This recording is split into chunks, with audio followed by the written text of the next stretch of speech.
السلام علیکم۔ ہمارے آج کے ناول کا نام ہے احساس وفا بائے قرۃ العین رائے پارٹ 2۔ تو چلتے ہیں اپنے ناول کی طرف۔ سائرہ کا جیسے سانس سینے میں ہی اٹک گیا تھا۔ تایا جی اور احسن کو ایک ساتھ کمرے میں داخل ہوتا دیکھ کر وہ بھی ابھی تک مریم کے سنگ دل انکشاف کو سن کر پوری طرح سے خود کو سنبھال نہ پائی تھیں کہ اوپر سے ان دونوں کی آمد گویا اس کے اعصاب پر بم کی طرح گری تھی۔ ثمینہ بیگم بھی اس صورتحال سے اندر ہی اندر پریشان ہو اٹھی تھیں۔ کیسی ہو بھرجائی؟ بھئی ظاہرہ بیٹا، معذرت، شادی کے معاملات میں الجھا، آپ دونوں کو تو زیادہ وقت ہی نہیں دے پایا، سوچا 5 منٹ میں تم لوگوں سے ملتا ہوا جاؤں۔ تایا عالم نے سامنے رکھی کرسیوں پر بیٹھتے ہوئے نہایت نرم خو لہجے میں بات کا آغاز کیا۔ احسن بھی مونچھوں کو تاؤ دیتا کرسی پر برجمان ہو گیا۔ ٹھیک ہے بھائی جی، ثمینہ کی جانب سے مختصراً جواب موصول ہوا، جو انہوں نے اصل میں بروقت خود کو نارمل ظاہر کرتے ہوئے ادا کیا، ورنہ تو اندر سے وہ اچھی خاصی پریشان ہو چکی تھیں۔ وہ اصل میں بھرجائی جی، شام کو حسین کی بارات جانی ہے، لیکن اس سے پہلے ایک نکاح کی تقریب اور بھی ہوگی، آپ لوگ بھی اپنی تیاری رکھیے گا۔ کس کا نکاح ہے؟ ظاہرہ کے منہ سے بے ساختہ سوال برآمد ہوا۔ وہ ماں بیٹی اس نئی صورتحال سے پریشان ہو چکی تھیں اور یہ صورتحال ان کو ہلائے دے رہی تھی۔ یہ تو شام کو ہی پتہ چلے گا۔ بھئی آپ شہریوں کو بھی سرپرائز لینے اور دینے کی عادت ہے نا، تو یہ سرپرائز آپ کے لیے ہے، احسن نے ظاہرہ پر نظریں مرکوز کرتے ہوئے مسکراتے لبوں کے ساتھ جواب دیا، اور ظاہرہ کے دل میں نفرت کی شدید سی لہر اٹھی تھی احسن کے لیے۔ اپنے تاثرات اور انداز چھپانے کے لیے وہ سر جھکا کر چپ بیٹھی رہی۔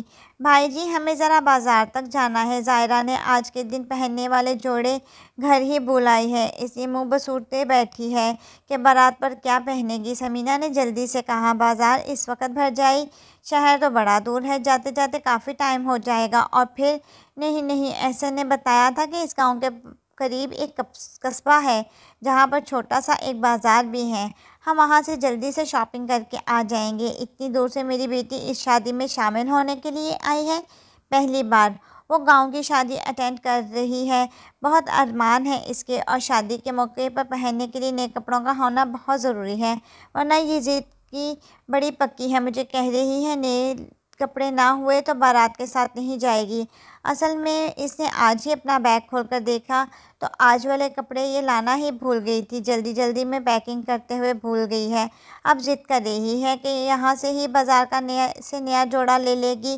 ثمینہ نے جلدی بات کرتے ہوئے کہا، چلو ٹھیک ہے چاچی، آپ لے جائیں ظاہرہ کو، یہاں قریبی بازار ہے، شہر جیسی اچھی چیزیں تو نہیں ملیں گی، اور دلہنوں کے جوڑے تو یہاں پر ملتے ہیں، ویسا کوئی دیکھ لیجیے گا، بارات میں پہننے کے قابل کوئی نہ کوئی جوڑا مل ہی جائے گا، اور یہ 20,000 میری طرف سے تمہاری شاپنگ کے لیے۔ ملک عالم کوشش اور شچوپن میں مبتلا دیکھ کر احسن نے جلدی سے حامی بھری اور جیب سے پیسے نکال کر ظاہرہ کی جانب پرشوق نظروں سے دیکھتے ہوئے اسے بڑھائے تھے۔ ارے نہیں بیٹا، اس کی ضرورت نہیں، ثمینہ نے جلدی سے منع کیا۔ تھینک یو احسن بھائی، پیسے میرے پاس ہیں، یہ اپنے پاس ہی رکھیے، ظاہرہ نے روکھے لہجے میں احسن کو پیسے واپس کرتے ہوئے کہا۔ رکھ لو بیٹا، لیکن آپ لوگ اس وقت جائیں گے کیسے؟ سبھی بارات کی تیاریوں میں مصروف ہیں، نئی جگہ، انجان بازار، خریداری کیسے ہوگی؟ ملک عالم نے پیسے دوبارہ ظاہرہ کے پاس رکھتے ہوئے کہا۔ وہ ان کے بازار جانے کے مطالبے پر قدرے خائف نظر آ رہے تھے۔ گاڑی اور ڈرائیور موجود ہے ابو جی، ساتھ ہی مریم یا اماں جی چلی جائیں گی، وہ یہاں سے خریداری کرتی رہتی ہیں، انہیں تجربہ ہے یہاں کا۔ احسن نے گویا چٹکیوں میں مسئلہ حل کر دیا تھا۔ ارے نہیں بیٹا، مریم اور تمہاری ماں کافی مصروف ہیں شادی کے کاموں میں، مہمان بھی کافی اکٹھے ہو چکے ہیں، انہیں کون سنبھالے گا، اور ابھی تو کافی کام پڑے ہیں، پھر گاؤں کی عورتیں کسی کے استقبال یا خاطرداری میں کمی رہ گئی، خواہ بات کا بتنگڑ بن جائے گا۔ ہم رکھی کو ساتھ لے جاتے ہیں، ملازمائیں تو کافی ہوں گی، اس لیے رکھی کے نہ ہونے سے فرق نہیں پڑے گا، اور بس ہم 1 گھنٹے تک واپس آ جائیں گے۔ کون سی دکانیں گھومنی ہیں؟ ایک ہی دکان پر جائیں گے، اچھا سا شادی پر پہننے والا جوڑا دیکھیں گے اور خرید کر واپس آ جائیں گے، بس ہم ابھی گئے اور ابھی آئے، ثمینہ نے جلدی سے تجویز پیش کرتے ہوئے کہا۔ ظاہرہ ماں کی باتوں میں دل ہی دل میں حیران تھی اور بس خاموشی سے صورت دیکھی جا رہی تھی۔ اسے سمجھ نہیں آ رہا تھا کہ آخر میں اس کی ماما چاہ کیا رہی ہیں۔ چلیے ٹھیک ہے، میں ڈرائیور بھیجتا ہوں، آپ رکھی کو ساتھ لے لیں۔ ویسے مریم یا امی سے دکان وغیرہ کا پوچھ لیجیے گا، رکھی اس دکان تک آپ کی رہنمائی کر دے گی۔ وقت بچ جائے گا کیونکہ ابو جی۔ احسن نے کچھ پل سوچ کر حامی بھری تھی اور ساتھ ہی باپ کی تائید چاہیے تھی۔ ہاں چلو ٹھیک ہے۔ ملک عالم نے بھی حامی بھری اور اتنا کہہ کر باہر کی جانب بڑھ گئے۔ کیا ضرورت تھی انہیں بازار بھیجنے کی اس وقت، اور تم ذرا مولوی صاحب کی طرف چکر لگا کر ساری بات سمجھا کر لانا، عین وقت پر گڑبڑ نہ ہو جائے۔ ملک عالم نے باہر نکلتے ہوئے احسن سے کہا، فکر نہ کریں ابو جی، میں ادھر ہی جا رہا ہوں اور میں وقت سے پہلے کوئی بدمزگی نہیں چاہتا، خوش ہو لینے دیں ان کو بازار جا کر۔ احسن نے لاپرواہی سے جواب دیا۔ اصل میں وہ دل میں ظاہرہ کے ملکوتی حسن کو دلہن کے روپ میں سجا بنا دیکھنے کا تہیہ کر چکا تھا۔ وہ جانتا تھا کہ نکاح کا سن کر ماں بیٹی ہنگامہ کر دیں گی، مگر ہونا تو وہی تھا جو وہ کرنے کا فیصلہ کر چکا تھا، اور ماں بیٹی چوں چرا کیے بغیر نکاح پر راضی ہو جائیں گی۔ اس کا انتظام ملک عالم نے خوب کر رکھا تھا۔ آج کی رات احسن کے لیے خوابوں سے سجی بھرپور اور خوبصورت رات بننے جا رہی تھی۔ ظاہرہ جیسی معصوم اور حسین لڑکی اس کی خلوت میں آئے گی، یہ احساس اس کے عیاش من میں چٹکیاں بھر رہا تھا۔ دیکھ تو ظاہرہ بی بی، میں تیرے ساتھ کیا کرتا ہوں، یہ جو تم اتنے دنوں سے مجھے نظر انداز کر رہی ہو، ان سب باتوں کا بھرپور میں بدلہ لوں گا۔ بس ایک بار میری شادی ہونے دو، اور شادی کا جوڑا اپنے ہاتھوں سے خریدنے جا رہی ہو، اور تمہیں تو علم ہی نہیں کہ تمہاری شادی کا جوڑا ہی تمہارے ارمانوں کا کفن بنے گا۔ آج کی رات میں تم سے نکاح ضرور کروں گا۔ اپنی مکروہ سوچ پر وہ ایک قہقہا لگاتا بیرونی گیٹ سے باہر نکل گیا۔ کمرے میں ہر سو اندھیرا چھایا ہوا تھا، عجیب گھٹن زدہ ماحول تھا۔ وہ گھبرا کر نیند سے جاگی تھی۔ اف، کس قدر ڈراؤنی رات تھی۔ اسے گھپ اندھیرے میں آنکھیں کھول کھول کر نہ جانے کس روشنی کو تلاش کرنا چاہا کہ جیسے اس کا دم گھٹ رہا ہو۔ جو کچھ اس کے ساتھ بیت چکا تھا اور جن حالات سے وہ گزر چکی تھی، اور اب جن حالات سے وہ دوچار تھی، یہ سب اس کے اعصاب کے لیے اس وقت سمجھنے اور مقابلہ کرنے کے لیے بہت زیادہ تھا۔ ایک پل کو اس کا جی چاہا کہ وہ چیخیں مار مار کر کسی کو مدد کے لیے پکارے اور اکٹھا کرے سب لوگوں کو، لیکن کن لوگوں کو؟ کوئی بھی تو نہیں تھا اس دنیا میں اس کا اپنا، کوئی بھی نہیں۔ اس کے خیال آتے ہی ایک بار پھر سے آنسو اس کی آنکھوں سے رواں ہو گئے تھے، اور وہ آنسو تو اب شاید ساری زندگی ہی اس کے ساتھ رہنے تھے۔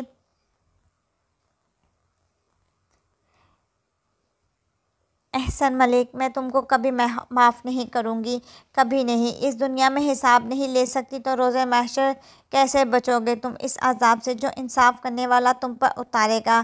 آخر کیسے؟ بستر کی چادر کو مٹھیوں میں مسلتے ہوئے ظاہرہ نے بلکتے اور بڑبڑاتے ہوئے کہا تھا۔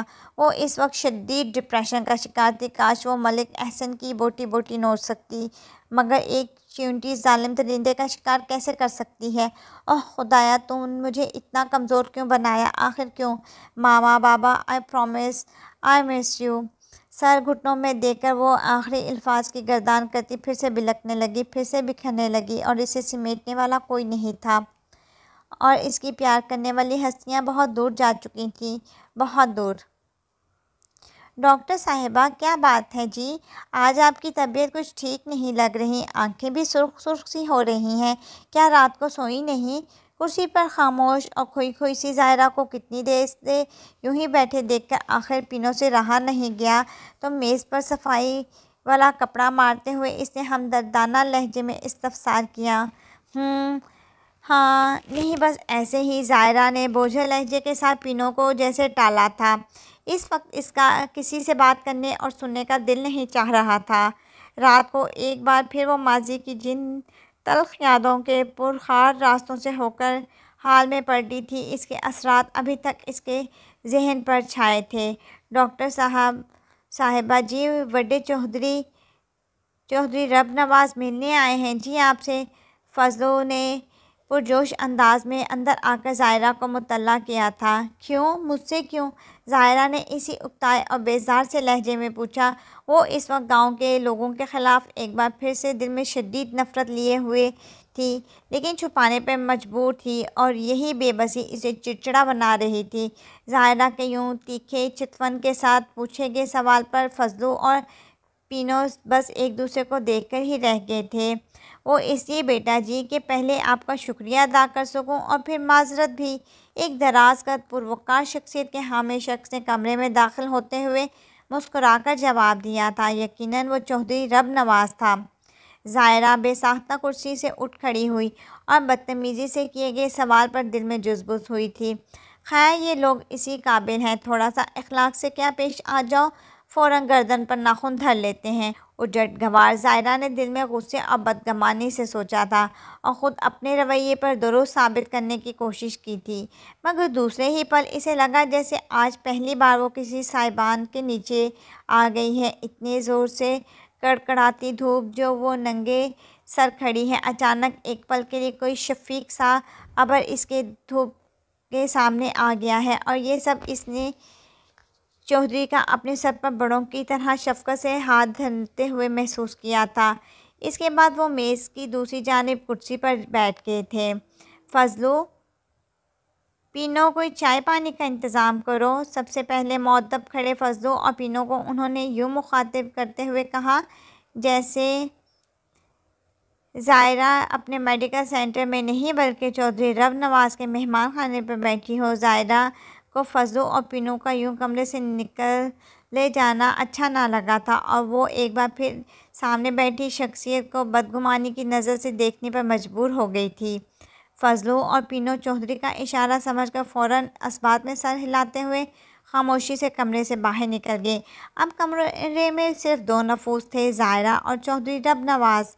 چودھری کے چہرے پر عجیب سے تاثرات تھے جو ظاہرہ یہ سمجھنے سے قاصر تھی، اور خاموشی سے ان کو گھور رہی تھی، جیسے اس شش و پنج میں مبتلا ہو کہ بات کا آغاز کیسے کریں۔ ظاہرہ کو اس دوران ایک آدھ سیکنڈ میں ان کی ظاہری شخصیت کا پوری طرح سے جائزہ لینے کا موقع مل گیا تھا۔ وہ ایک گریسفل، نرم خو، تاثر لیے شخصیت کے حامل تھے۔ ان کا لباس بے حد سادہ اور دیہاتی نما لگ رہا تھا۔ آف وائٹ کرتے کے نیچے انہوں نے نفیس رنگ کی تہمت باندھی ہوئی تھی اور بال نفاست سے سلجھائے ہوئے تھے۔ سرمئی گرے مونچھیں اور سرمئی رنگ کے بال ان کی شخصیت کو پروقار اور حسن بخش رہے تھے۔ صحت دیکھنے میں قابل رشک تھی۔ سرخ اور سفید رنگت جو روایتی دیہاتیوں کا خاصہ ہوتی ہے، چمک رہی تھی۔ بڑی بڑی آنکھیں شاید چودھری سکندر نے اپنے باپ سے ہی لی ہوں گی۔ یقیناً چودھری سکندر اپنے باپ کی جوانی کی ہی چلتی پھرتی تصویر تھا، ویسے ہی دراز قد، چوڑے شانے اور ویسے ہی نئے نقش۔ اوفو، مجھے اس بدتمیز اکڑ چودھری کا خیال کیسے آ گیا؟ ظاہرہ نے اپنے آخری خیال پر سر کو جھٹکا تھا۔ بیٹا جی سمجھ نہیں آ رہا کہ بات کا آغاز کیسے کروں اور کس طریقے سے تعزیت کروں۔ میرے لیے ہمیشہ ہی تعزیت کرنا بہت مشکل رہا ہے، اور پھر کسی اپنے پیارے کی تعزیت ایسی ہستی سے جو اس کا بھی بہت پیارا ہو بہت دشوار ہو جاتا ہے۔ مجھے ملک شاہ نواز اور بیگم ثمینہ کی موت کا بہت افسوس ہے، اور افسوس ہی نہیں بلکہ صدمہ ہے۔ جگری تھا جی وہ میرا۔ چودھری نے بالآخر بات کا آغاز کیا، اور چودھری کے منہ سے نکلنے والے جملوں نے ظاہرہ کو گویا زلزلوں کی زد میں لا کھڑا کیا تھا۔ ایسے شخص جس سے وہ پہلی بار مل رہی تھی، اس کے والدین کا ذکر اتنی اپنائیت سے، اور نہ صرف اتنی اپنائیت سے بلکہ اس دکھ اور صدمے کے تاثرات اس کے چہرے پر بھی رقم تھے جو کسی خاص اپنے کی موت کا ذکر کرتے ہوئے ہو جاتے ہیں۔ آپ کیسے جانتے ہیں بابا کو؟ کیسے جانتے ہیں؟ ظاہرہ کے نہ صرف الفاظ ٹوٹے پھوٹے تھے، اور بلکہ اس نئی صورتحال پر اس کا دماغ بھی معاف ہو کر رہ گیا تھا۔ اوف ہو، معاف کرنا بیٹا، مجھے آپ سے یوں ایک دم سیدھی بات نہیں کر دینی چاہیے تھی، جبکہ آپ اس بات سے بالکل انجان ہیں۔ دراصل مجھے خود بھی سمجھ نہیں آئی کہ میں کس طرح سے بات شروع کروں۔ آپ یہ پانی پیو، تھوڑا ریلیکس ہو، پھر میں شروع سے آپ کو بتاتا ہوں۔ چودھری رب نواز نے پانی کا بھرا گلاس جو میز کی ایک طرف سائڈ پر پڑا تھا زائرہ کے قریب ڈھکا، وہ اس کی طرف کیا اور اشارہ سے اس کو پینے کو کہا۔ جلدی سے زائرہ جو اضطرابی حالت کے ساتھ اپنے امڑ آنے والے آنسوؤں کو لب کاٹتے ہوئے چھلکنے سے روکنے میں ناکام کوشش کر رہی تھی، جلدی سے گلاس پکڑا اور گلاس کی طرف متوجہ ہو گئی۔ ملک شاہ نواز اور میں ایک ہی کالج سے پڑھے تھے۔ ہم دونوں کی دوستی کالج میں ہوئی تھی۔ یونیورسٹی میں ہم دونوں یار اکٹھے ہی تھے۔ ہاسٹل میں ہم دونوں کا ایک ہی کمرہ تھا۔ اس کی زندگی کا کوئی باب بھی مجھ سے پوشیدہ نہیں تھا اور نہ ہی میری زندگی کا اس سے، اور میں اور وہ اپنی پریکٹیکل لائف میں مصروف ہو گئے اور میں یہاں گاؤں آ کر یہاں کے کاموں میں الجھ گیا، لیکن دوستی ہماری قائم رہی۔ پہلے خط و کتابت کا سلسلہ اور پھر ٹیلی فونک رابطہ، اور جب کبھی ضروری کام سے اس کے شہر جانا نصیب ہوا میں اسے اس کے آفس ضرور مل کر آتا تھا، چاہے چند لمحوں کے لیے ہی صحیح۔ دوریاں دوستی کی شدت میں کمی ضرور کر دیتی ہیں لیکن دوستی کو ختم نہیں کرتی۔ بس فاصلے دلوں میں نہیں ہونے چاہیے۔ سوئے قسمت بچپن میں آپ سے ایک دو بار ہی ملا تھا، لیکن بعد میں بے حد مصروفیت کے بعد میری آپ سے ملاقات نہ رہی بیٹا جی، لیکن شاہ نواز کے توسط سے اتنی آگہی رہی کہ آپ میڈیکل میں پڑھ رہی ہیں، لیکن اپنے گھر میں شاید آپ نے میرا ذکر سنا ہوگا۔ شاہ نواز ہمیشہ مجھے پیار سے چٹا کے نام سے پکارا کرتا تھا۔ وہ اس نے اول روز میں میری سرخ و سفید رنگت دیکھ کر ہی میرا نام رکھ دیا تھا۔ چودھری نواز نے ذرا توقف کے ساتھ کہا، جی جی چٹا جی جی، بابا اور ماما اکثر آپ کی باتیں کرتے تھے اور بابا اکثر کہتے تھے کہ آج چٹا میرے آفس میں آیا ہے یا فون آیا ہے، اور میرے پوچھنے پر انہوں نے بتایا تھا کہ چٹا ان کے بہت خاص دوست کا نام ہے۔ زائرہ کے دماغ میں جھماکا سا ہوا اور اسے یاد آ گیا، اور اس کے ساتھ ہی اسے اپنے آنسوؤں پر اختیار نہ رہا۔ حلق میں آنسوؤں کا کوئی گولا سا پھنس گیا تھا اور آنسو تھے کہ لگاتار بہہ رہے تھے، گالوں پر لڑک رہے تھے۔ نہ بیٹا جی، نہ رونا نہیں، میرے یار کی روح کو بڑی تکلیف ہوگی اور یہ آنسو اس کے لیے تکلیف کا باعث ہوں گے اور میرے لیے بھی۔ چودھری رب نواز کی اپنی آنکھیں نم ہو چکی تھیں، لیکن چودھری رب نواز کی بات سن کر اس کا رکا آنسوؤں کا سیلاب ہر قسم کا بند توڑ کر اور زیادہ بہہ نکلا، اور زائرہ ہچکیاں باندھ کر رونے لگی تھی۔ آج اتنے عرصے کے بعد زندگی کی اس تنہا کڑکتی دھوپ میں اسے اپنے بابا کی پہچان کا حوالہ ملا تھا، جیسے کہ لک و دک صحرا میں جھلستے ہوئے تنہا شجر سے آبلہ پا وہ تیزی سے آگے بڑھی اور وہ اپنی کھینچی توانائیوں کو کھینچ کھانچ کر اس شجر تک پہنچانے میں کامیاب ہو گئی۔ بالکل ایسے ہی زائرہ اس سائے میں بیٹھی پروقار سی شخصیت کے سامنے رو رہی تھی۔ اسے ایک خاص قسم کی انسیت کا احساس ہوا تھا رب نواز سے مل کر، اور اس وقت وہ بالکل بھول بھال چکی تھی کہ مقابل بیٹھی شخصیت کا تعلق اس گاؤں سے بھی ہے۔ بس بس میرا بچہ، بس میرا بیٹا، اب چپ کر جاؤ، مجھے روز محشر اپنے یار کے سامنے سر اٹھانے کے قابل رہنے دو۔ بیٹا میں تمہارے ان آنسوؤں کا حساب تمہارے والد کو نہیں دے سکوں گا۔ بس میرے بچے، اب رونا نہیں، کوئی آنسو نہیں۔ چودھری رب نواز نے زائرہ کو رونے سے روکا تھا، اور جب اس کے دل کا بوجھ ہلکا ہو گیا تو اٹھ کر اس کے سر پر دستِ شفقت رکھتے ہوئے اسے چپ کرانے لگے۔ کچھ دیر زائرہ کی ہچکیاں دم توڑنے لگیں اور اس نے خود پر قابو پانے کی کوشش کرنا شروع کر دی۔ آئی ایم سوری سر، بس ایسے ہی اتنے عرصے بعد اپنے بابا کا ذکر سنا تو زائرہ نے ٹیشو پیپر سے چہرے کو صاف کرتے ہوئے کہا، نہ جی نہ پتر جی، یہ سرور نہ کہنا مجھے اتنا اجنبی، مجھے تو چاچا کہو پگلی، چلو چاچا نہیں تو انکل، لیکن سر جیسا اجنبی لفظ نہ بولنا۔ چودھری رب نواز نے فوراً ہی اس کو ٹوک دیا تھا۔ شاباش میرا پتر، تو بڑا ہی بہادر دھی ہے، میں تیرے سبھی حالات سے واقف ہوں، ڈاکٹر ابراہیم نے بتایا ہے مجھے۔ ڈاکٹر ابراہیم نے؟ زائرہ نے دوبارہ چونکتے ہوئے ان کو دیکھا۔ دوست ہے میرا، وہ بھی میرا اور شاہ نواز دونوں کا، میں بڑے اچھے دوست رہے ہیں ہم لوگ۔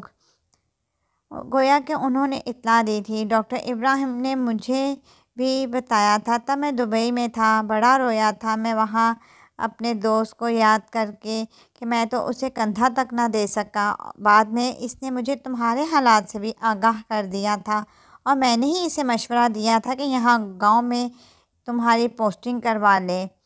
یہ علاقہ ان لوگوں کی سوچ میں کبھی نہیں آئے گا، وہ تمہارا بال بھی بیکا نہیں کر سکیں گے۔ مجھے کچھ حالات کی وجہ سے دبئی میں رک جانا پڑا، ورنہ میں خود استقبال کرنے کے لیے یہاں موجود ہوتا۔ سکندر پتر کو میں نے اطلاع کر دی تھی اور پھر اسی نے فضلو کو ڈیوٹی یہاں پہ لگائی تھی۔ بس اسی بات کی معذرت کرنے کے لیے تمہیں چند روز یہاں سہولیات کے بغیر رہنا پڑا۔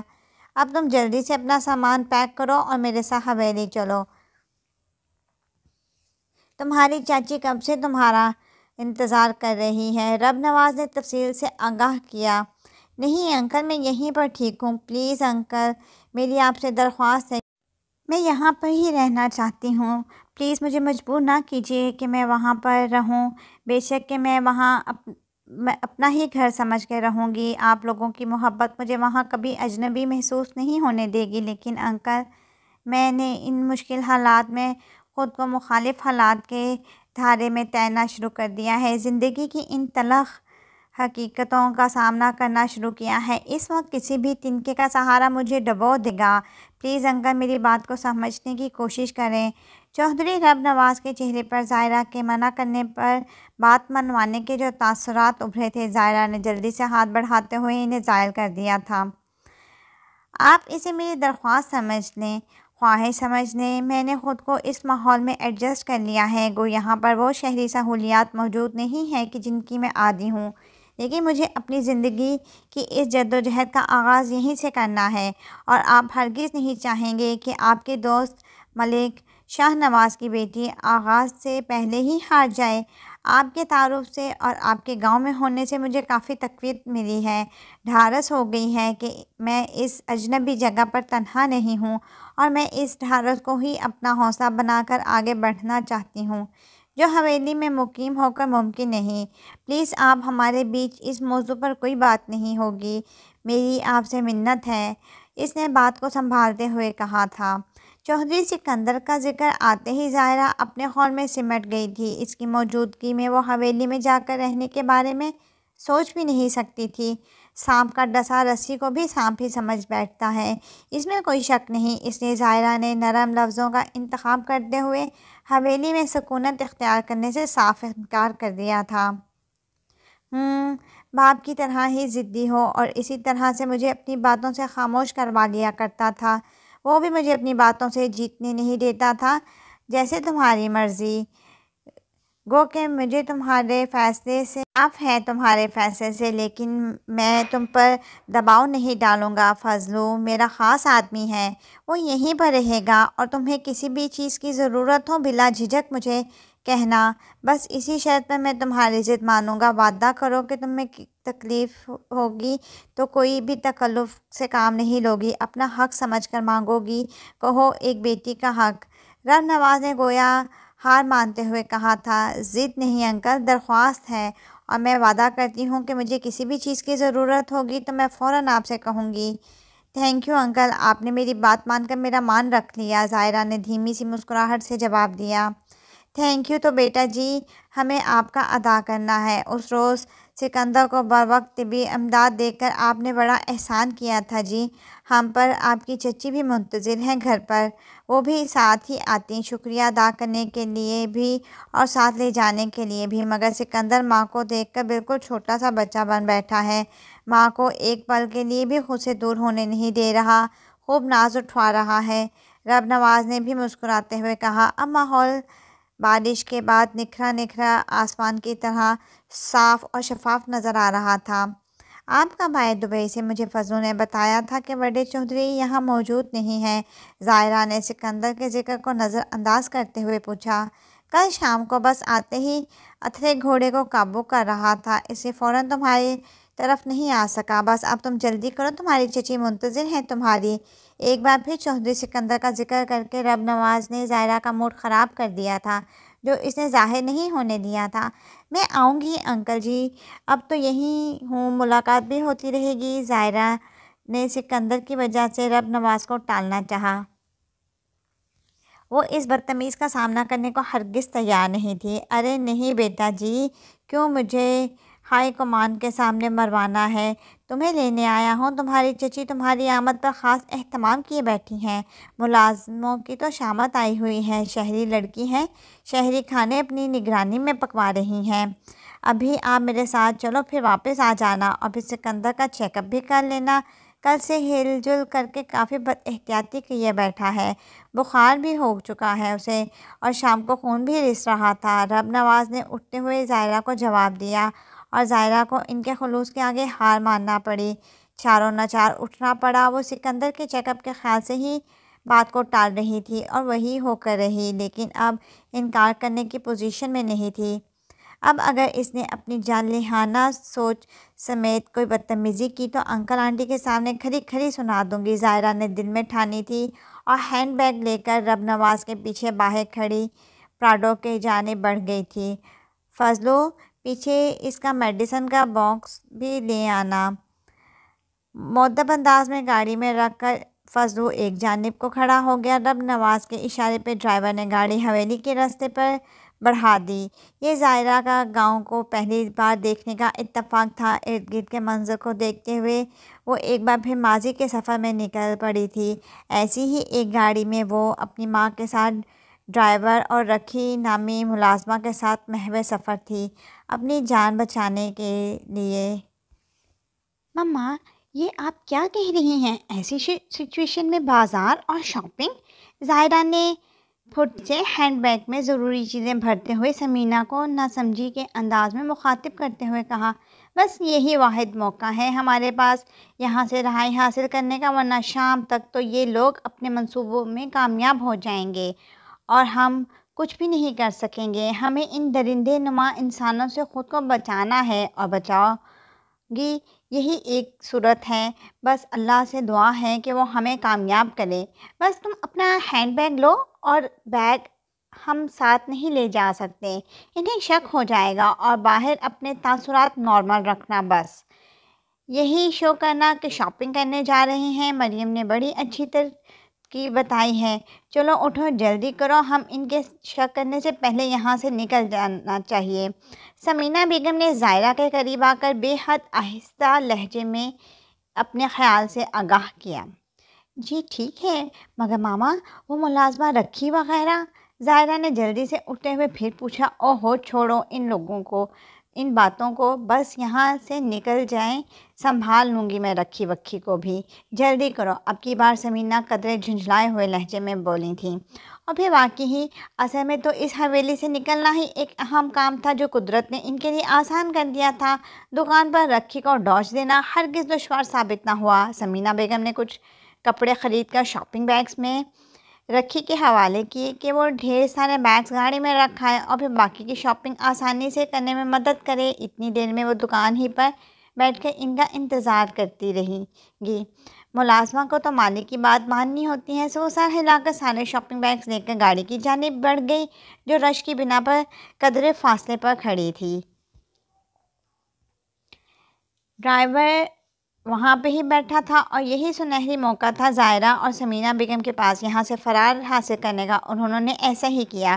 کافی دیر تنگ و تاریک بازار کی ایک گلی میں خود کو چھپائے رکھنے کے بعد جیسے تیسے چھپتی چھپاتی پوچھتی پچھاتی وہ وہاں بیٹھی ایک وین اسٹینڈ پر پہنچی، اور ایک ایسی وین میں سوار ہونے میں کامیاب ہو گئیں جو کہ شہر جا رہی تھی، مگر احتیاط اور حکمت عملی کی بنا پر تھوڑے ہی فاصلے پر سمینہ بیگم ظاہرہ کو لے کر نیچے اتر آئیں، اور قریبی ٹیکسی اسٹینڈ پر سے ایک باریش ڈرائیور کی ٹیکسی میں کرائے پر شہر کی جانب روانہ ہو گئیں۔ انہیں ڈر تھا، جو کافی حد تک درست تھا، کہ ان ماں بیٹی کی گمشدگی کا جان کا ملک عالم باقی کے لوگ یقیناً اس قصبے اور شہر کے بس اسٹینڈز وغیرہ کا ہی رخ کریں گے، اور انہیں موقع پر کہیں نہ کہیں سے پکڑ لیں گے۔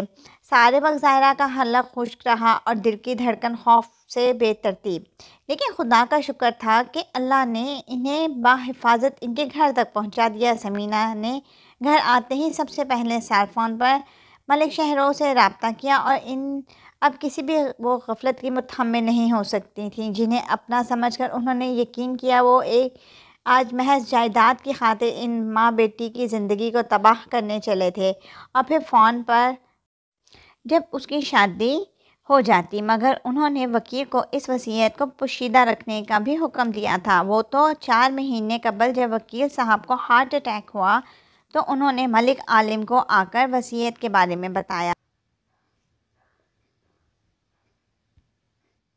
اور ساتھ ہی زائرہ کے بابا کا پتہ بھی معلوم کرنا چاہا۔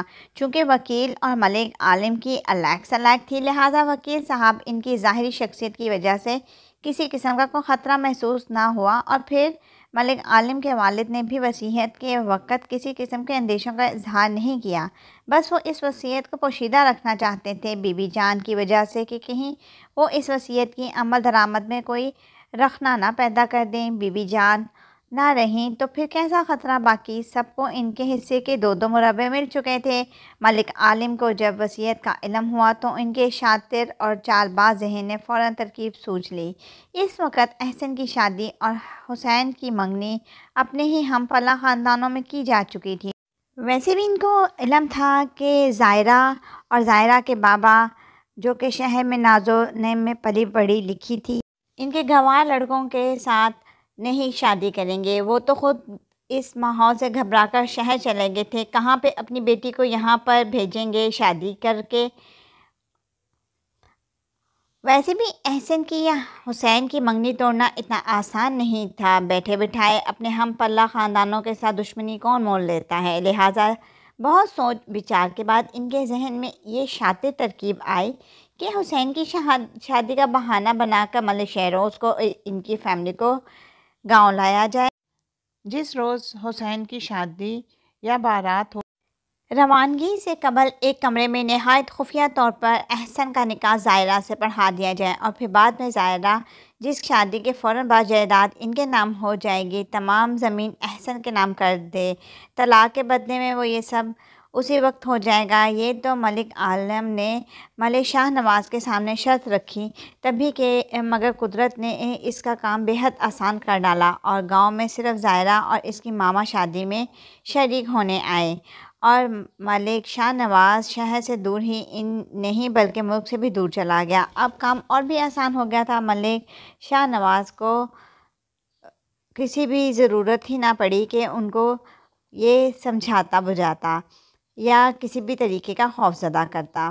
ان ماں بیٹی کو قابو کرنا مشکل نہیں تھا۔ اگر زائرہ یا یہ کسی قیمت پر نکاح پر راضی نہ ہوتی تو ملک عالم نے صاف لہجے میں ثمینہ بیگم کو دھمکانا تھا کہ اگر وہ اپنی بیٹی کی عزت بچانا چاہتی ہے تو زائرہ کو سمجھائے کہ نکاح نامے پر دستخط کر دے۔ اس مکروہ دھمکی کے بعد زائرہ ہرگز چون چرا نہیں کرتی۔ زائرہ کی عزت خراب کرنا محض دھمکی نہ ہوتی، وہ ایسا کر بھی گزرتے۔ بس انہیں تو ہر حال میں احسن سے زائرہ کا نکاح کروانا تھا، جائیداد احسن کے نام منتقل کرانی تھی، پھر بعد میں اسی وقت احسن زائرہ کو طلاق دے دیتا اور اگلے روز ان ماں بیٹی کو گاؤں سے نکال کر شہر روانہ کر دیا جاتا، اور بعد میں ملک شاہ نواز جو مرضی کرتے رہتے۔ ملک عالم نے یہ بھی سوچ رکھا تھا کہ اگر زائرہ کے والد کوئی بھی ہنگامہ کریں گے تو ان کو ان کی جان سے جانا پڑے گا۔ مریم کو بھی سنگن تھی اور اسے بھی سمجھا لیا گیا تھا کہ اس کے شوہر کو پورے 25 ایکڑ زمین مل جائے گی، وہ تو فوراً ہی زائرہ کو طلاق دے دے گا۔ وکیل اور مولوی کا انتظام کیا جا چکا تھا۔ وکیل صاحب کو بھی ڈرانا دھمکانا کون سا مشکل تھا، مگر جب احسن کی نیت زائرہ کے حسن کو دیکھ کر ڈاواں ڈول ہوئی، اور اب احسن کا خیال تھا کہ وہ زائرہ سے صرف نکاح نہیں اور نہ ہی صرف زمین اپنے نام منتقل کروائے بلکہ زائرہ کو اپنی بیوی بنا کر اس حویلی میں رکھے بھی، اس کا کچھ اندازہ جب مریم کو ہوا۔ آخرکار وہ بیوی تھی اور شوہر کی نظر اور چال کو خوب سمجھتی تھی، اپنے پر سوتن اسے کسی صورت برداشت نہیں تھی۔ وہ تو تائی اور ملک عالم کے بے حد اصرار اور سمجھانے بجھانے کے بعد اس بات پر راضی ہوئی تھی کہ نکاح کے کچھ ہی دیر بعد احسن زائرہ کو طلاق دے دے گا، مگر اب جب اس نے صورتحال بدلتی ہوئی محسوس کی اور جب سمجھ گئی کہ زائرہ اور ثمینہ بیگم کو سب کچھ بتانے سے ایک روز قبل وہ احسن کی ملک عالم اور تائی کے ساتھ کچھ گفتگو سن چکی تھی، جو وہ خفیہ طور پہ ملک عالم کے کمرے میں کر رہے تھے، جس پر احسن نے زائرہ کو اپنی بیوی بنانے جانے اور چند روز یہاں پہ ہی رکھنے بلکہ زیادہ، اور ملک عالم بھی اس وقت اسی کی بات مان رہے تھے، کیونکہ بات صرف شادی اور نکاح کی نہیں تھی، 25 ایکڑ زمین ان کے نام لگنے کی تھی۔ اس کا فائدہ ملک عالم کو ہی تھا۔ دولت کے لالچ نے ان کی آنکھوں پر پٹی باندھی تھی اور وہ کسی بھی بے خبر پر اتنا ظلم ڈھاتے ہوئے ذرا بھی شرم نہ محسوس کر رہے تھے۔ ان سے کسی شفاق عمل کی تو امید کی جا سکتی تھی مگر رحم کی نہیں۔ اب مریم کے پاس زائرہ اور ثمینہ بیگم کو خبردار کرنے کے علاوہ اور کوئی بھی چارہ نہ تھا۔ ایک عورت اپنے شوہر کو بٹنے سے روکنے کے لیے بڑی سے بڑی قربانی دے سکتی ہے، جائیداد تو بے معنی ہے۔ سوتن سے بچنے کے لیے مریم کے برخلاف انکشاف نے زائرہ کو ایک جہنم بھری زندگی سے نجات دلا دی تھی، اور اس کا اس روز گاؤں کے سادہ دل لوگوں سے اعتبار بھی اٹھ گیا تھا۔ نفرت ہو گئی تھی اسے، وہ جو خیال کرتی تھی کہ شہر کی نسبت گاؤں کے لوگ بے حد سادہ اور معصوم ہوتے ہیں۔ اتنے شاطر اور خوفناک منصوبوں سے بچنے کے بعد اس کے دل میں گاؤں والوں کے لیے ہمیشہ کے لیے نفرت اور بدگمانی بھر گئی تھی۔ حالانکہ شیطان صفت اور مکروہ سوچ کا حامل مرد کسی بھی جگہ یکساں ہی ہوتا ہے، چاہے وہ شہر ہو یا چاہے گاؤں ہو، مگر زائرہ اپنے دل میں گاؤں کے لوگوں کے خلاف عناد بھر گیا تھا۔ کسی حد تک وہ ایسا کرنے میں حق بجانب بھی تھی۔ زائرہ کے والد اپنی بیوی کے منہ سے اس قسم کی باتیں سن کر بے حد پریشان ہو اٹھے۔ اسی وقت آفس جا کر اپنی ٹریننگ منسوخ کی۔ انہوں نے واپس پاکستان جانے کی ٹکٹ کنفرم کروا لی۔ وہاں کا باس ان کی قابلیت، محنت اور تجربے سے اس قدر متاثر تھا، لہٰذا ان کی تمام بات سن کر انہوں نے ان کے ساتھ خاص طور پر رعایت کرتے ہوئے راضی ہو گئے اور ان کی ٹریننگ ضرور منسوخ کی، مگر اس طرح سے کہ ان کی جاب پر کوئی اثر نہ ہو۔ شام کو گھر پہنچتے ساتھ ہی زائرہ اپنے باپ کے ساتھ لگ کر خوب روئیں۔ خود ملک صاحب زائرہ کے والد اپنے سوتیلے بھائی کے منصوبے اور سازش پر بھی بے حد غمگین اور غصے میں اور خائف افسردہ نظر آئے۔ وہ اگر کہتے تو بنا کسی ہچکچاہٹ کے وہ تمام جائیداد ان کے نام کر دیتے۔ اپنی بیٹی سے بڑھ کر انہیں کچھ عزیز نہ تھا، اور اس جائیداد کے چکر میں تو کبھی پڑے ہی نہ تھے۔ جب ابا جی نے انہیں آگ کیا، انہیں جائیداد کی کوئی پرواہ نہ تھی۔ ان کی غمگسار بیوی اور بیٹی ہی ان کے قیمتی سرمایہ تھے۔ ابا جی نے اپنی غلطی کا ازالہ خوب کیا کہ زائرہ کے نام زمین کر دی، لیکن اس عجیب وصیت کی شرط رکھ دی۔ وہ شاید زائرہ کی زندگی محفوظ کرنا چاہتے تھے، مگر وہ بھول گئے تھے کہ ان لالچی اور شاطر ذہین دماغوں میں کے حامل بیٹے اس شرط کا بھی توڑ نکال لیں گے۔ زائرہ کے والد کو تو یقین ہی نہیں آ رہا تھا کہ ملک عالم، جو ہمیشہ ان کی سائیڈ لیتے رہے تھے، اندر سے اس طرح سے ان کے ساتھ دشمنی نبھائیں گے۔ مگر سچ ہے، زر، زمین اور زن ہمیشہ سے جنگ اور فتنے کا باعث رہی ہیں اور رہیں گی، اور ان کے لیے کوئی بھی اپنا پرایا بن سکتا ہے۔ محض 25 ایکڑ زمین رشتوں کے تقدس میں کیا اہمیت رکھتی، مگر جو ہمیشہ سے ہر رشتے کو دولت کے ترازو میں تولنے کے عادی ہوں، ان کے لیے سبھی کچھ دولت ہوتی ہے، اور دولت کی حرص ہمیشہ اچھے انسان کو برا بنا دیتی ہے۔ اور پھر اگلے ہفتے تمام ہی معاملات طے پا گئے۔ ملک عالم اپنے دونوں بیٹوں سمیت ان کے گھر میں موجود تھے اور بھرجائی کہ یوں دھوکہ دے کر شہر آنے پر برہم تھے۔ مگر جب زائرہ کے والد نے وہ آئینہ ان کے سامنے کیا جن میں صرف انہیں اپنا شاطر اور مکروہ چہرہ نظر آیا تھا، بلکہ سب اس اصلی چہرے سے واقف ہو چکے تھے، ایسے موقع پر بجائے وہ شرمندہ یا معافی مانگنے کے ڈٹائی کا مظاہرہ کر رہے تھے اور صاف لفظوں میں دھمکی دے رہے تھے کہ اگر انہوں نے وہ قیمتی زرخیز زمین ان کے دونوں بیٹوں کے نام نہ کی تو وہیں ان کو گرا دیں گے۔ احسن کا نکاح فوراً زائرہ سے کیا جائے اور پھر اس کے بعد وہ جائیداد ان کے نام کر دے اور پھر طلاق ہو جائے گی تو اس کی بھی جان چھوٹ جائے گی۔ بھائی کی ڈٹائی دیکھ کر زائرہ کے والد سکتے میں آ گئے۔ زائرہ کے والد نے اپنے حصے کی زمین اسی وقت ان کے بیٹوں کے نام ٹرانسفر کرنے کی حامی بھر لی، مگر باپ کی عجیب و غریب وصیت نے انہیں عجیب مصیبت سے دوچار کر دیا تھا۔ جب تک زائرہ کی شادی نہ ہوتی تب تک جائیداد منتقل ہونے پر عمل درآمد نہیں ہو سکتا تھا۔ وہ اپنی بیٹی کی زندگی برباد نہیں کر سکتے تھے۔ پھر احسن کی عیان آنکھیں کسی اور ہی منصوبے کا پتہ دے رہی تھیں۔ وہ ملک عالم کی شرط کو کسی صورت منظور نہیں کر سکتے تھے۔ زائرہ کے والد نے دوسرے کمرے میں گئے اور وہاں پر زائرہ کی سہمی ہوئی شکل دیکھی۔ پریشان سمینہ بیگم بھی موجود تھیں، جہاں انہوں نے اپنے وکیل اور اپنے بہت ہی اچھے دوست SHO کو فون کیا اور تمام صورتحال سے آگاہ کیا۔ اسی وقت گھر پر بلا لیا۔ ان دونوں کے آنے کے بعد کافی حد تک گفتگو کا رخ بدل گیا تھا۔ شیر جب تک اپنے علاقے کی حدود میں رہتا ہے شیر رہتا ہے، لیکن جیسے ہی اپنے علاقے کی حدود سے نکلتا ہے اس کے پاس طاقت آدھی رہ جاتی ہے، جیسے وہ خود کو بچانے کے لیے استعمال کر سکتا ہے۔ شکار کرنے کے لیے انہیں یہی حالت اس وقت ملک عالم کی بھی تھی۔ صورتحال کی گمبھیرتا دیکھتے ہوئے اپنے ہر دھرم رویے کو بدلنا پڑا۔ دباؤ کی وجہ سے وہ لوگ اس بات پر راضی ہوئے کہ ملک شہروز اپنی جائیداد یعنی اس کے حصے کی 25 ایکڑ زمین ملک عالم کے نام کر دے، اور اس کے بعد دونوں بھائیوں کا آپس میں کسی قسم کا تعلق نہیں رہے گا۔ SHO نے تو زائرہ کے والد کو کہا کہ وہ اپنا قانونی حق استعمال کریں، ان تینوں کو گرفتار کر لیتا ہوں میں۔ زائرہ کے والد صرف زائرہ کی خاطر ان چکروں میں نہیں پڑنا چاہتے تھے، کیونکہ وہ سمجھتے تھے کہ یہ وقتی حل سامنے آئے گا جبکہ ملک عالم ضمانت کروا کر قانون کی گرفت سے آزاد ہو جائے گا اور ان کے لیے اور زیادہ طاقتور بن کے مصیبت کا باعث بنے گا۔ لہٰذا وہ فوری طور پر ہمیشہ کے لیے یہ مسئلہ حل کرنا چاہتے تھے۔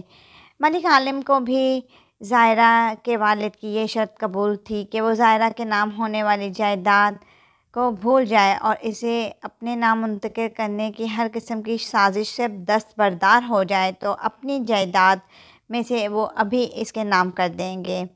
ملک عالم نے حلفیہ بیان پر دستخط کیے اور انہوں نے اس چیز کی ضمانت دی کہ ان کی بیٹی کی شادی میں رکاوٹ نہیں بنیں گے اور آج کے بعد کسی قسم کا تعلق نہیں رکھیں گے۔ ملک عالم کے دونوں بیٹے پیچ و تاب کھائے بیٹھے تھے اور باپ کے اس فیصلے پر کافی برہم تھے۔ انہوں نے ملک عالم سے سختی سے کہتے ہوئے کہا تو ملک عالم نے ان کو خاموش کرا دیا، جبکہ زائرہ کے والد جائیداد کے کاغذات لے کر وہ تینوں وہاں سے ہمیشہ کے لیے رخصت ہو گئے۔ زائرہ کے والد نے بھی سکھ کا سانس لیا، اپنے سر پر سے اتنا بھاری بوجھ سرکتا ہوا محسوس کیا، لیکن یہ ان کی خواب خیالی ہی تھی۔ ایک لالچی اور شفاق فطرت انسان اتنا امن پسند اور صلح جوب نہیں ہو سکتا۔ اور ابھی صرف 3 ہی ہفتے ہوئے تھے جب زائرہ کے والد اور والدہ کسی قریبی جاننے والے کی وفات پر ان کے لواحقین سے اظہار تعزیت کر کے واپس آ رہے تھے تو ایک ٹرک ان کی گاڑی کو بری طرح کچلتا ہوا ہمیشہ کے لیے ماں باپ کی منتظر کو گھر پر زائرہ ان کا انتظار کر رہی تھی اور وہ اگلے جہان ستار گئے۔ اپنی گاڑی میں جانے والی وہ 2 جانیں جب ایمبولینس میں کفن میں لپٹی لاشیں بن کر آئیں تو زائرہ پر یہ صدمے، بے یقینی اور خوف سے کئی گھنٹے اپنے آپ کو ہوش و حواس سے بیگانہ ہوتی ہوئی محسوس ہوئی۔ ماں باپ کب قبر میں اتارے گئے، کس نے اتارا، ان باتوں کا اسے قطعی ہوش نہ تھا۔ ہوش تو اسے اگلے روز ان شفاق لوگوں کو اپنے ارد گرد چلتے پھرتے دیکھ کر آیا۔ تائی کے بہن تایا عالم کے نہ تھمنے والے آنسو، احسن اور حسین اور باقی سب کے غمزدہ صورتیں سب ایک ڈرامہ تھی۔ اس کا ادراک صرف اور صرف زائرہ کو تھا۔ وہ کیسے ان کے معصوم ہونے کا یقین کرتی جب اس حادثے اتنے بڑے سانحے کی اطلاع اس نے کسی کو بھی نہیں دی اور اس کے سوا کوئی بھی نہیں جاننے والا ان سے رابطے کے طریقے سے واقف نہیں تھا۔ بقول احسن کہ وہ تو یوں ہی چچا جان سے ملنے آیا تھا اور آگے اتنا بڑا حادثہ ہو چکا تھا۔ لوگ یقین کر سکتے تھے احسن کے من گھڑت باتوں پر۔ زائرہ یہ نہیں، چند روز قبل وہ لوگ جس ذلت کا سامنا کر کے اس گھر سے نکلے تھے، اتنی جلدی دوبارہ نارمل انداز میں ملنے کا سوال ہی پیدا نہیں ہوتا تھا۔ زندگی نے اسے ایسے خود غرض رشتہ داروں میں پھنسا دیا تھا جو ان کے اپنے تھے ہی نہیں۔ زائرہ آنے والے وقت میں موجود اس کے لیے خطرات اور اندیشوں کی چاپ کو بہت اچھی طرح سے سن رہی تھی۔ اس کے والدین کے قاتل اس کے گھر میں دندناتے پھر رہے تھے اور کچھ بھی نہیں کر سکتی تھی۔ اس کی گواہی آدھی تھی، اس کے پاس ثبوت نامکمل تھے، اس کا واویلا بیکار تھا۔ قدرت اگر کسی کو اس کی بساط سے بڑھ کر صدمے سے دوچار کرتا ہے تو اس کے اندر ایسی قوت بھی پیدا کر دیتا ہے جو اسے حوصلے سے حالات کا مقابلہ کرنے کے لیے تیار کرتی ہے۔ تایا عالم نے اس کے سر پر ہاتھ رکھتے مگرمچھ کے آنسو بہاتے سب میں واضح کر دیا تھا کہ کل کی رسم کل گاؤں میں ہی ادا کی جائے گی، اور چونکہ اب وہی زائرہ کے لواحقین ہیں لہٰذا زائرہ ان کے ساتھ ہی جائے گی۔ کسی کو کیا اعتراض ہو سکتا تھا؟ اعتراض کرنے والا تھا ہی کون؟ سب کو تایا عالم کے اقدامات پر اطمینان محسوس ہوا، لیکن زائرہ اسے تو گویا لٹکانے کی سزا سنا دی تھی۔ وہ اچھی طرح سے جانتی تھی کہ گاؤں جا کر اس کا کیا حشر ہوگا۔ احسن جیسے بدقماش انسان سے نکاح اور وہی جائیداد اس کی خاطر اس کے ماں باپ کی جان لے لی گئی ان کے نام، اور پھر تمام عمر ایک ملازمہ سے بھی کمتر درجے کی زندگی۔ گھر کا فرد ایسی ہی صورتحال سے دوچار، شاید کسی شخص نے ڈوبتے کو تنکے کا سہارا جیسے محاورہ ایجاد کیا تھا۔ زائرہ کے پاس صرف آج کی رات تھی۔ وہ سب لوگ اسے بے ضرر اور ڈرپوک سی لڑکی سے صدمے سے چور لڑکی بے پرواہ تھے۔ آدھی رات کو زائرہ اپنی جائیداد کے کاغذات، اپنی تعلیمی ڈگریاں، چند ضروری سامان اور کچھ پیسے لے کر نہایت خاموشی سے اپنے ہی گھر کی دہلیز پار کر گئی تھی۔ جو خطرہ اس کی جان اور عزت کو اس گھر میں تھا وہ اسے دہلیز پار کرنے پر مجبور کرا گیا، اور اسے یقین تھا کہ اللہ رات کے اس شر میں اس کی حفاظت فرما لے گا۔ آدھی رات کو جب ڈاکٹر ابراہیم کے دروازے پر بیل ہوئی اور انہوں نے دیکھا تو بے حد ڈری سہمی اپنوں کے لگائے زخموں سے چور زائرہ سے انہیں کچھ پوچھنے کی ضرورت ہی نہیں رہی۔ اس کے چہرے پہ رقم غم اور وحشت اس لٹی پھٹی زندگی کی داستان سنا رہے تھے۔ ڈاکٹر ابراہیم زائرہ کے والد ملک صاحب کے بہت اچھے اور قریبی دوست تھے۔ زائرہ ان کے انڈر ہی اپنا ہاؤس جاب مکمل کیا تھا۔ اس کے استاد بھی تھے اور اس کے والد کے دوست بھی تھے۔ زائرہ کو ان کے پورے گھرانے نے اپنی دوستانہ آغوش میں سمو لیا تھا۔ ڈاکٹر ابراہیم ہی کی بیٹیاں تھیں، فارحہ اور ماریہ، دونوں نے ہی بھرپور کمپنی دی تھی۔ ڈاکٹر ابراہیم اور ان کی مسز اس کی دلجوئی کرتے تھے، اور پھر 1.5 ہفتے کے بعد ہی ڈاکٹر ابراہیم کی کوشش سے اس کی پوسٹنگ ایک پسماندہ اور دور افتادہ گاؤں کے مرکز صحت میں ہو گئی، کیونکہ ڈاکٹر ابراہیم کا ہی کہنا تھا کہ اس شہر میں وہ لوگ اسے ڈھونڈ نکالیں گے، اتنی آسانی سے وہ اس کی جان نہیں چھوڑ سکتے۔ اسے جلد از جلد ایسی جگہ شفٹ کیا جائے جہاں پر ان کا گمان ہی نہ ہو۔ ان کا ارادہ تھا کہ وہ کوئی اچھا سا رشتہ دیکھ کر زائرہ کی شادی کر دیں، اور اس کے بعد جو جائیداد زائرہ کو منتقل ہوگی وہ ان ظالموں کو دے دی جائے اور ان سے ہمیشہ کے لیے نجات حاصل کر لی جائے۔ زائرہ ان کی اس بات سے متفق نہیں تھی، مگر کیا کیا جائے، وقت بہت بڑا مرہم ہے۔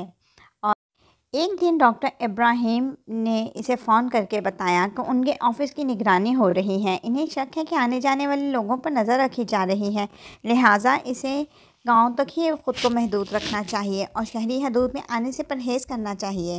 وہ بہت زیادہ محتاط ہو گئی تھی۔ ان کی ڈھیر ساری نصیحتوں نے اس کے خوف کو قدرے زائل کر دیا تھا۔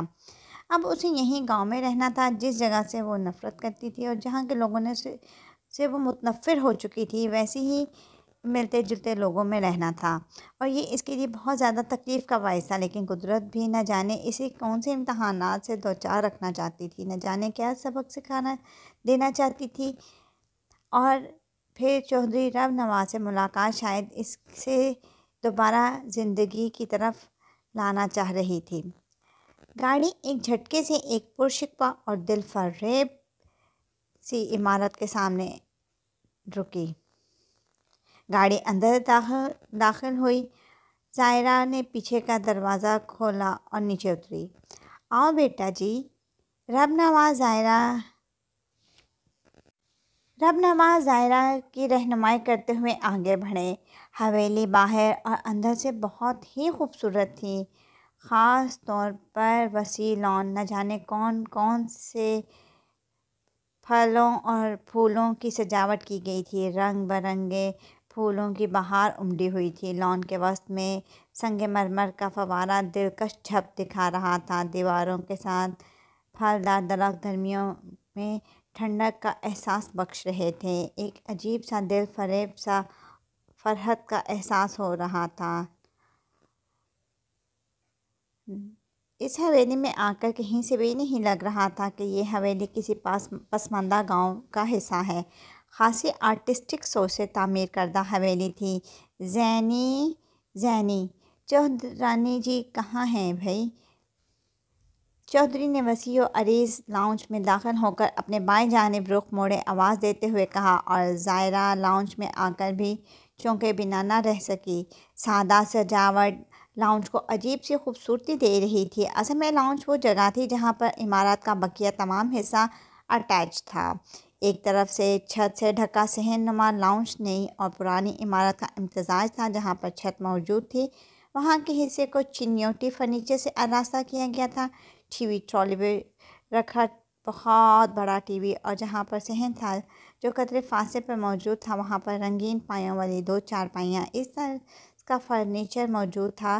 اسی کے قریب سے ایک خوبصورت لکڑی کی گرل والا زینہ اوپر کی جانب جاتا تھا، اور اوپر والی منزل میں سفید ستون والے برآمدے اور اس کے پیچھے رنگین شیشوں کے دروازے والے کمروں پر مشتمل تھی جہاں پر جدید فرنیچر موجود تھا۔ اس کے پیچھے بڑا سا جدید طرز تعمیر شدہ کچن واضح نظر آ رہا تھا۔ پورا گھر انڈور پلانٹس سے ہرا بھرا اور سجا ہوا تھا۔ صحن کے دائیں جانب ایک چھوٹا برآمدہ نظر آتا تھا جس کے کونے میں دیہاتی طرز کا کچن بنا ہوا تھا۔ جس کسی نے بھی پرانے اور نئے حالات کو عمارت کی صورت میں یکجا کیا تھا، خوب کیا تھا۔ دونوں جگہیں اپنی اپنی جگہ پر ہی تھیں اور اچھی بھی، بلکہ ایک دوسرے سے ہم آہنگ سی ہو کر اچھوتا سا آئیڈیا پیش کر رہی تھی۔ زائرہ کو بھی گھر کی تزئین و آرائش کا بے حد شوق تھا۔ اگر وہ ڈاکٹر نہ ہوتی تو یقیناً ایک کامیاب انٹیریئر ڈیزائنر ہوتی۔ یہ پرانی اور جدید تہذیب کو یکجا کرنے کا آئیڈیا بڑا ہی اچھا اور اچھوتا تھا، اور اس کی آنکھوں میں ستائش امڑ آئی تھی۔ میں صدقے میں واری، میری دھی رانی آ گئی ہے۔ دیہاتی طرز کے بنے برآمدے کے پچھلی جانب سے ایک دروازے میں جو بظاہر اوٹ میں تھا اور ایک سرخ و سفید صحت مند قدرے فربی مائل سادہ سے حلیے میں ایک خاتون برآمد ہوئیں اور جلدی سے برآمدے کو عبور کرتی لاؤنج میں کھلنے والے دروازے سے خیر مقدمی انداز میں آگے بڑھیں اور بڑے پیار اور جوش سے زائرہ کو گلے لگا لیا۔ بھئی کہاں رہ گئی تھیں؟ مہمان موجود اور میزبان غائب؟ چودھری صاحب نے بھی جلدی سے پوچھا، جو تلاشنے والی نظروں سے زینی کو ہی دیکھ رہے تھے۔ اور یہ باقی ملازمہ وغیرہ کدھر ہیں؟ کوئی بھی ادھر نظر نہیں آ رہی۔ سب کو زائرہ بیٹی کے استقبال کے لیے اندر ہی ہونا چاہیے تھا۔ چودھری رب نواز نے ایک بار پھر زینی کو جواب کا موقع دیتے بغیر استفسار کیا، اور ساتھ ہی قدرے ملائمت زدہ انداز میں تبصرہ بھی کرتے ہوئے کہنے لگے، او ہو، سوال پر سوال کیے جا رہے ہیں، جواب تو دینے دیں، اور اس سے پہلے میری دھی رانی کو بیٹھنے تو دیں۔ زلیخا جلدی سے زائرہ کو لے کر صوفے کی جانب بڑھ گئی، اور زائرہ کے لبوں پر زلیخا کی چودھری کو سرزش کرنے والے انداز پر مسکراہٹ آ گئی۔ معذرت بیٹا جی، واقعی مجھے اندر ہی ہونا چاہیے تھا، پر اصل میں چودھری جی نیلی کو دوائی دینی تھی۔ بخار بڑا تیز ہو گیا ہے اس کا۔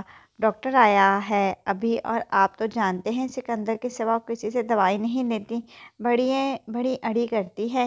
چھمو آئی تھی مجھے بلانے کو، بڑی مشکل اور نخروں سے اس نے دوائی لی ہے۔ سارا وقت سکندر کو اس کی نظریں ادھر ادھر کھوجتی رہیں۔ گلو اور چھمو ادھر ہی ہیں، شانی سوپ بنا رہی ہیں سکندر کے لیے، شاید اب دینے چلی گئی ہو۔ اور دھی رانی تم سناؤ، تمہارا کیا حال چال ہے؟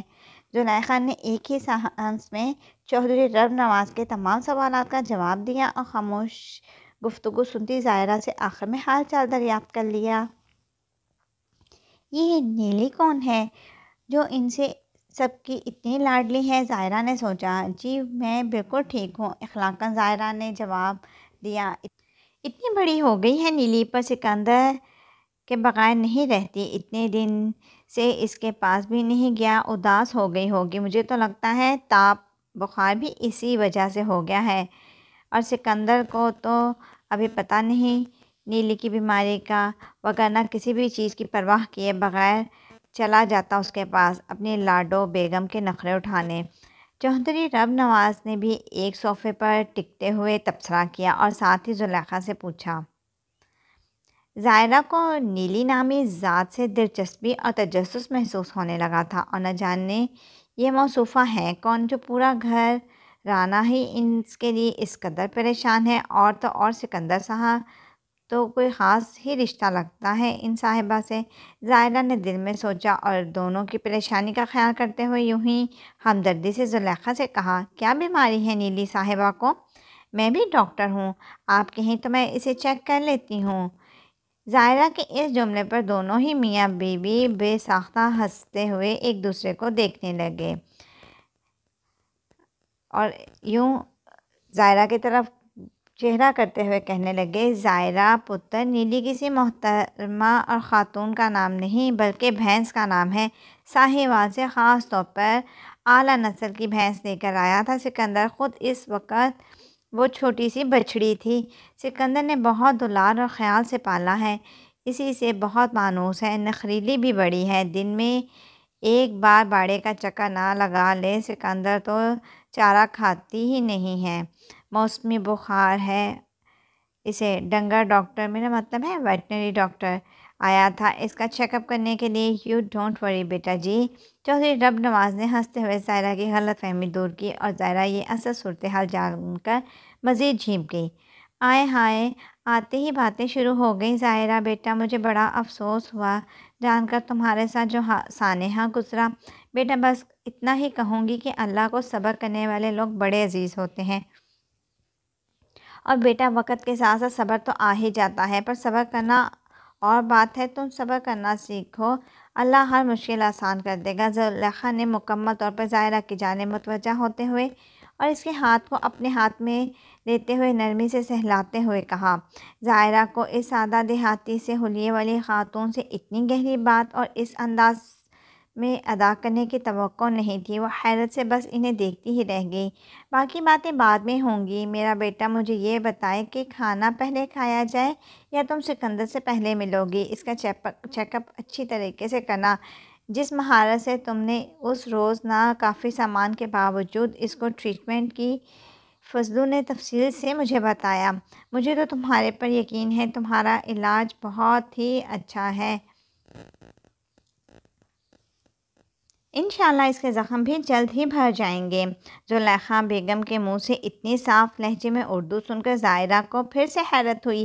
اس کی تائی وغیرہ سے تو اتنی روانی سے اتنی اچھی اردو نہیں بولی جاتی تھی۔ دیہاتی پن ان کے چہرے میں لہجے میں در آتا تھا۔ جی پہلے چیک اپ کر لیتی ہوں اس جاہل کا۔ آخری جملہ اس نے دل میں ادا کر دیا۔ زائرہ نے جواب دیا، چلو پھر میں اتنی دیر میں حویلی کا چکر لگا آؤں، ڈاکٹر آیا ہوا ہے، ذرا مال مویشی کا معائنہ کرنے کے لیے اپنی موجودگی میں ہی کروا آؤں، کھانے پر مل بیٹھ کر باتیں کرتے ہیں۔ I hope you don't mind it.